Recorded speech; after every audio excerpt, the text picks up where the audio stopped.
Kabi-kabilang polusyon sa ating kapaligiran, kasama pa ang matinding sikat ng araw. Ito ang mga bagay na maaaring sumira sa ating kalusugan at balat. Mga toxin na nagbumula sa polusyon at ang UV rays sa araw ay nakakakontribute sa pagkakaroon ng sakit ng ating balat. At ang kadalasang naapektuhan ng ganito ay ang mga aktibong bata na madalas maglaro sa labas ng bahay.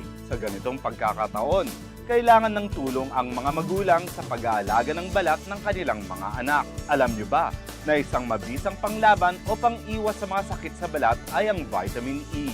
Bukod sa nakakatulong ito na mabigyan sila ng healthy skin, nakakapagpalakas pa ito ng kanilang immune system.